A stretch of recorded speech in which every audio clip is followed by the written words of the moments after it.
নমস্কাৰ আজিৰে পৰা আমি আৰম্ভ কৰিবলৈ ওলাইছো মেথছৰ ক্লাছ এই মেথছৰ ক্লাছ হৈছে কম্পিটিটিভ এক্সামিনেশ্যনৰ মেথছ অৰ্থাৎ কোৱান্টিটিভ এপ্টিটিউড এই মেথছৰ ক্লাছ বিলাক আমি কোনো এটা পাৰ্টিকুলাৰ এক্সাম বা দুটা এক্সামৰ ওপৰত ধ্যান ৰাখি কৰা নাই quantitative aptitude as a subject যিমান বিলাক কম্পিটিটিভ এক্সামিনেশ্যন আছে সেই আটাই বিলাক এক্সামিনেশ্যনক ধ্যান ৰাখি আমি এই ক্লাছ চলাবলৈ গৈ আছো তো তোমালোকৰ বিভিন্ন ডাউট থাকিব সেই ডাউট বিলাক তোমালোকে কমেন্টছত লিখিবা আৰু সেই কমেন্টছৰ পৰা কোৱেশ্চন উলিয়াই যেতিয়াই সময় পাও আকৌ সেইবিলাকৰ ওপৰত ভিডিও বনাই আপলোড কৰিম তো আৰম্ভ কৰিবলৈ গৈ আছো মেথছৰ ক্লাছ কোৱান্টিটিভ এপ্টিটিউড প্ৰথমে আৰম্ভ কৰিব ওলাইছো নাম্বাৰ সিস্টেম আমি প্ৰথমে নাম্বাৰৰ সৈতে পৰিচয় হওঁ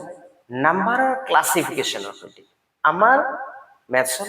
কিমান নাম্বাৰ আছে সেই নাম্বাৰ বিলাকৰ ক্লাসিফিকেশন কেনেকুৱা ধৰণৰ আমি বহুত ইজিলি এইবিলাক আমি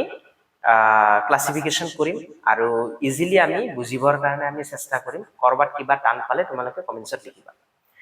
আৰু মোৰ মেথছৰ ক্লাছৰ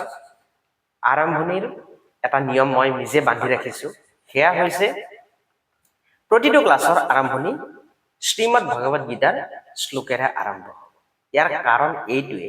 যে আমি অকল শিক্ষিত হলে নহব জ্ঞানীও হ'ব লাগিব সমাজৰ কাৰণে আদৰ্শ হ'ব লাগিব উদ্দেশ্য সেইটো ঠিক আছে পিছে আৰম্ভ কৰো আজি এয়া প্ৰথম ক্লাছ वसुदेवसुतं देवं कंसचाणूरमर्दनं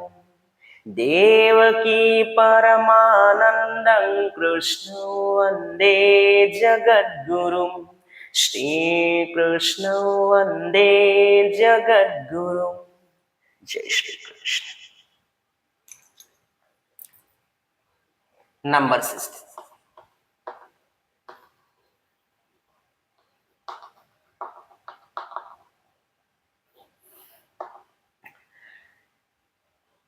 নাম্বাৰ সিস্টেম বুলি ক'লে আমি যিমান নাম্বাৰ পাওঁ সেই আটাইবিলাক নাম্বাৰক আমি কি কৰো দুটা ভাগত আমি ভগাও প্ৰথম কি দুটা এটা হৈছে ৰিয়েল নাম্বাৰ আৰু এটা হৈছে ইমাজিনাৰী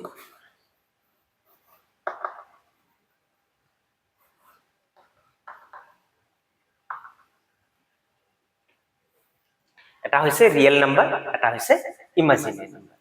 ৰিয়েল নাম্বাৰ কোনবিলাক যিবিলাক নাম্বাৰ আমি ৰিয়েল লাইফত পাওঁ আমি ৰিয়েলিটিত পাওঁ যিবিলাক নাম্বাৰৰ ৰিয়েল এক্সিস্টেন্স আছে বাস্তৱ নাম্বাৰ অৰ্থাৎ আমি বাস্তৱ পৃথিৱীখনত আমি পাওঁ বাস্তৱ জীৱনত আমি ব্যৱহাৰ কৰো সেই সকলো নাম্বাৰকে আমি কি কওঁ ৰিয়েল নাম্বাৰ আৰু এয়া হৈছে ইমাজিনাৰী নাম্বাৰ অৰ্থাৎ হৈছে কাল্পনিক সংখ্যা যিবিলাক কল্পনাত থাকে যিবিলাক বাস্তৱ নহয় কল্পনাহে কৰিব পাৰি সেইবিলাক হৈছে ইমাজিনাৰী নাম্বাৰ আমি ৰিয়েল নাম্বাৰৰ ক্লাসিফিকেশন কৰো এই ৰিয়েল নাম্বাৰ বিলাকক আকৌ দুটা ভাগত ভাগ কৰিছে এটা হৈছে ৰেশনেল নাম্বাৰ এটা হৈছে ৰেশনেল নাম্বাৰ এই নাম্বাৰ বিলাকক আকৌ ৰেকাৰিং নাম্বাৰ বুলিও কয়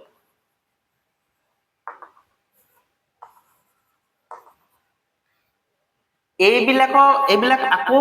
ৰিপিটও হয়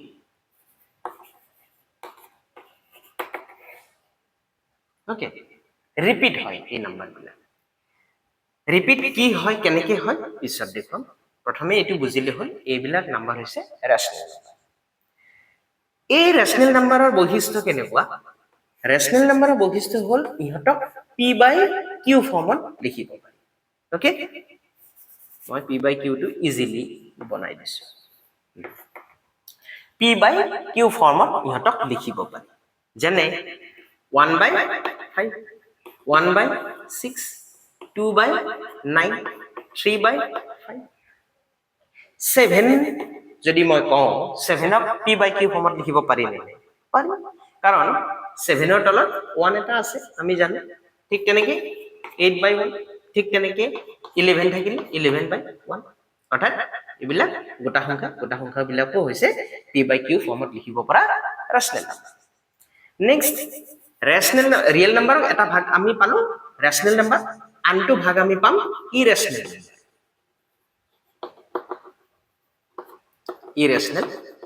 নাম্বাৰ অৰ্থাৎ এইবিলাক ৰেশনেল ইৰেশনেল নাম্বাৰৰ আন এটা নাম হৈছে non recurring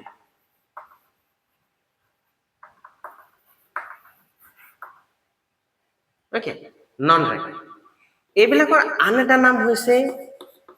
non repeating non terminating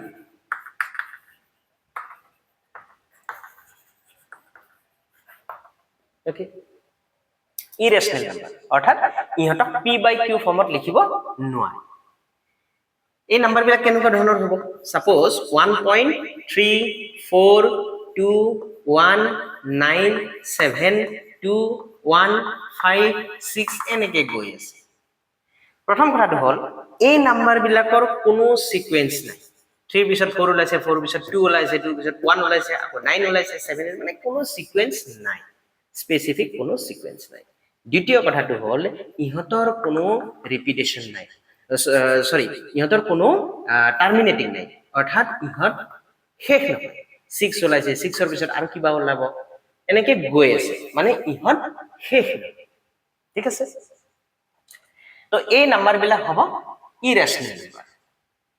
এতিয়া ৰেশনেল নাম্বাৰক দুটা ভাগত ভগাব পাৰি আকৌ কি দুটা ভাগত এই উদাহৰণখিনিৰ পৰাই আমি গম পাওঁ চোৱাচোন ইয়াতে এটা কি আহিছে ভাগ 1/5 1/6 2/9 তেনেকুৱা ধৰণৰ এটা আহিছে আৰু এটা আহিছে তোমাৰ 8 7 8 11 পিছত আমি 1 দি দিলো এটো বেলেগ কথা কিন্তু জেনাৰেলি আমি 7/1 বুলি তো নকওঁ 7 বুলিয়ে কওঁ 8/1 বুলি তো নকওঁ 8 বুলি কওঁ 11/1 বুলি নকওঁ 11 বুলি কওঁ অৰ্থাৎ কেইটামান নাম্বাৰ হৈছে 1/5 1/6 2/9 কেইটামান নাম্বাৰ হৈছে 7 8 11 তেনেকুৱা নাম্বাৰ অৰ্থাৎ ইহঁতক যদি আমি ফাৰ্দাৰ ডিভাইড কৰো তেতিয়া ডিভিজন কৰো তেতিয়া হলে ইহঁত কি হ'ব এটা হ'ব ইন্টিজাৰ আৰু এটা হৈছে ফ্ৰেকশন ওকে এতিয়া ইন্টিজাৰ বিলাক কেনেকুৱা ধৰণৰ এইবিলাক ইন্টিজাৰ 7 8 11 2 9 এইবিলাক ইন্টিজাৰ ইহঁতৰ বিস্তাৰ কিমানৰ পৰা কিমানলৈ হ'ব ৰেঞ্জটো অৰ্থাৎ মাইনাস ইনফিনিটিৰ পৰা up to plus infinity minus ইনফিনিটিৰ পৰা প্লাস ইনফিনিটি আৰু ইহঁত কি হৈছে ইহঁত হৈছে গোটা সংখ্যা মানে ইহঁতৰ কোনো পইণ্ট ফৰ্মত নাই ডেসিমেল ফৰ্মত নাই নেক্সট ফ্ৰেকশন বিলাক কেনেকুৱা ধৰণৰ 1/5 1/6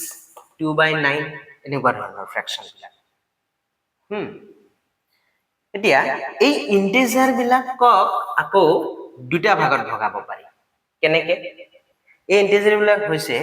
প্ৰথম কথা ইয়াতে চোৱাচোন এটা মাইনাসত আছে এটা প্লাসত আছে অৰ্থাৎ এটা নেগেটিভ এটা পজিটিভ এই পজিটিভ বিলাক কেনেকুৱা ধৰণৰ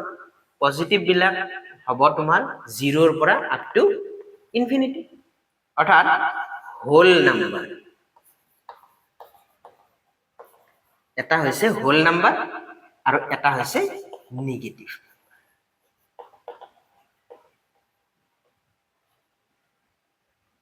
ওকে এইখিনি চোৱাচোন প্ৰথমে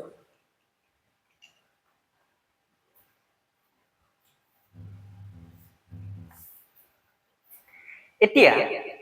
এই হোল নাম্বাৰক আকৌ দুটা ভাগত ভগাব পাৰি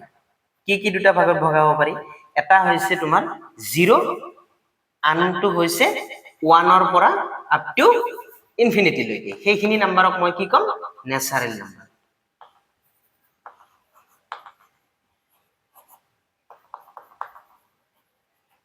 নেচাৰেল নাম্বাৰ হৈছে এটা হৈছে 0 আৰু দুটো হৈছে নেচাৰেল নাম্বাৰ আৰু এইফালে ৰৈ গল তোমাৰ ফ্ৰেকশ্যনখিনিক আকৌ মই তিনিটা ভাগত ভগাব পাৰিম এটা হৈছে প্ৰপাৰ ফ্ৰেকশ্যন এটা হৈছে ইমপ্ৰপাৰ ফ্ৰেকশ্যন আনটো হৈছে মিক্সড ফ্ৰেকশ্যন প্ৰপাৰ ইমপ্ৰপাৰ আৰু মিক্সড প্ৰপাৰ বিলাক কেনেকুৱা ধৰণৰ প্ৰপাৰ বিলাক চোৱা প্ৰপাৰ বিলাক হৈছে 1/5 1/6 2/9 অৰ্থাৎ এই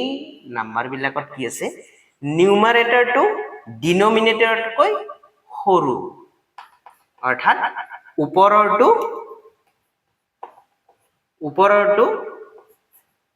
তলৰটোতকৈ সৰু নিউমাৰেটৰটো ডিনোমিনেটৰতকৈ সৰু ইমপ্ৰপাৰ ফ্ৰেকশ্যনত আকৌ ওলোটা ইয়াতে কি হৈছে নিউমাৰেটৰটো ডিনোমিনেটৰতকৈ ডাঙৰ অৰ্থাৎ 5/3 9/7 11/2 তেনেকুৱা ধৰণৰ হ'ব নেক্সট মিক্স ফ্ৰেকশ্যনত কি হ'ব এটা ইন্টিজাৰ থাকিব আৰু এটা ফ্ৰেকশ্যন থাকিব অৰ্থাৎ 1 2/7 2:2/9 3:2/6 ওকে তেনেকুৱা থাকিব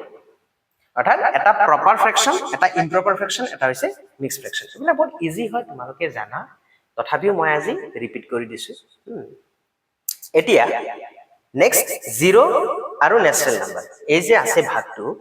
ইয়াৰে আকৌ নেচাৰেল নাম্বাৰক আকৌ তিনিটা ভাগত ভগাব পাৰি সেই তিনিটা ভাগ কি চাও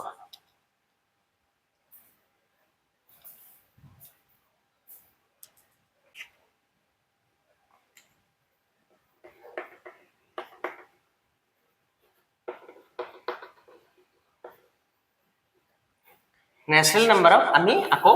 তিনিটা ভাগত ভগাব পাৰিম এটা হৈছে 1 এটা হৈছে প্ৰাইম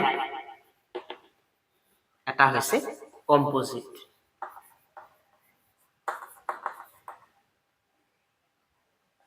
এটা 1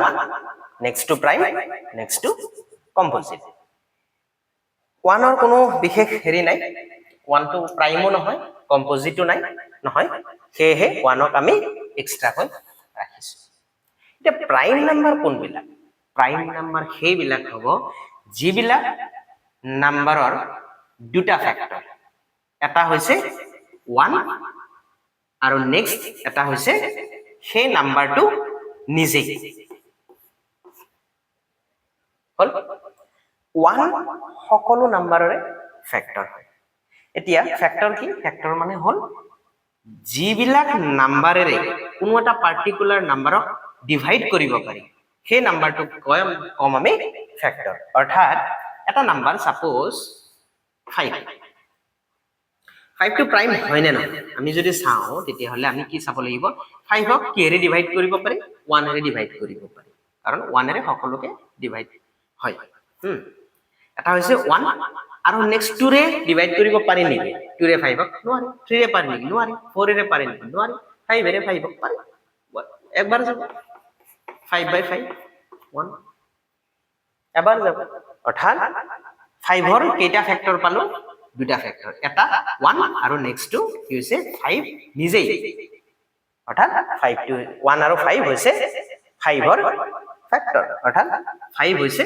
এটা প্ৰাইম নাম্বাৰ ঠিক তেনেকে মই যদি চাও 9 ৰ ফ্যাক্টৰ কি হ'ব 9 1 এটা নিজে 2 ৰে যাব নেকি না যায় 3 ৰে ডিভাইড কৰিব পাৰি নেকি পাৰি 3 * 3 9 4 ৰে পাৰি নেকি নোৱাৰি 5 ৰে পাৰি নেকি নোৱাৰি 6 ৰে পাৰি নেকি নোৱাৰি 7 ৰে পাৰি নেকি নোৱাৰি 8 ৰে পাৰি নেকি নোৱাৰি 9 ৰে পাৰি নেকি পাৰি নিশ্চয় পাৰি অৰ্থাৎ 9 ৰ ফ্যাক্টৰ কিমানটা হল 1 3 9 অৰ্থাৎ তিনিটা হল যদি হে তিনিটা হল তাৰ মানে প্ৰাইম নাম্বাৰৰ যেটো ডেফিনিশন আছিল সেই ডেফিনিশনটো ফলো নকৰিল সেই কাৰণে 9 হ'ব কম্পোজিট নাম্বাৰ 9 কম্পোজিট নাম্বাৰ কাৰণ ইয়াৰ তিনিটা ফ্যাক্টৰ আছে প্ৰাইম নাম্বাৰৰ দুটা ফ্যাক্টৰ থাকে কম্পোজিটৰ দুটাকৈ বেছি থাকে আৰু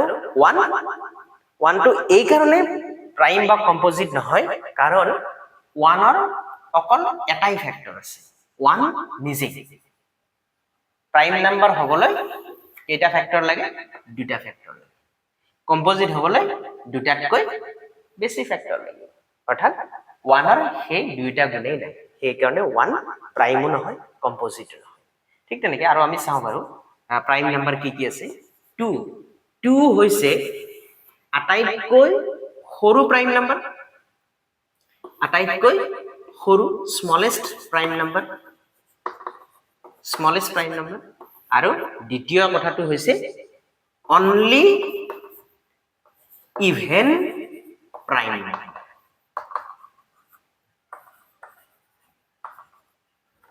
okay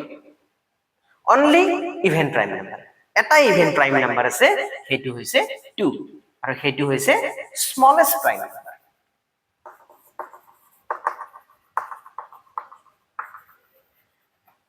smallest prime number. Next আহিব composite. Composite আমি কিছুমান উদাহৰণ লৈ লওঁ 1 to prime নহয় composite নহয় 2 to prime number 3 to prime number 4 prime number নহয় অৰ্থাৎ 4 composite number ঠিক তেনেকৈ 5 prime number 6 composite number কিয় 6 ৰ ফ্যাক্টৰ 1 2 3 6 নিজে 4 ৰ ফ্যাক্টৰ কি হ'ব 1 2 4 ঠিক তেনেকৈ 6 7 কি 7 প্ৰাইম নাম্বাৰ কাৰণ ইয়াৰ দুটা ফ্যাক্টৰ আছে অনলি 1 and 7 ঠিক তেনেকৈ 8 to composite number 1 factor 2 factor 3 ৰে যাব নেকি না যায় 4 ৰে যাব নেকি যাব 4 into 2 8 5 ৰে যাব নেকি না যায় 6 ৰে যাব নেকি না যায় 7 ৰে যাব নেকি না যায় 8 ৰে যাব নেকি যাব অৰ্থাৎ 1 to 4 8 একেটা হৈছে 8 ৰ ফ্যাক্টৰ অৰ্থাৎ 8 composite number তো তেনেকৈ আমি কি কৰিম নাম্বাৰ সিস্টেমৰ ক্লাসিফিকেশন ইয়াৰ পিছতো আৰু ফাৰ্দাৰ বহুত ক্লাসিফিকেশন থাকিব নাম্বাৰ সিস্টেমৰ এবিলাক আমি আকৌ আলোচনা কৰিম তো আজিলৈকে এইখিনিয়ে থাকক থ্যাংক ইউ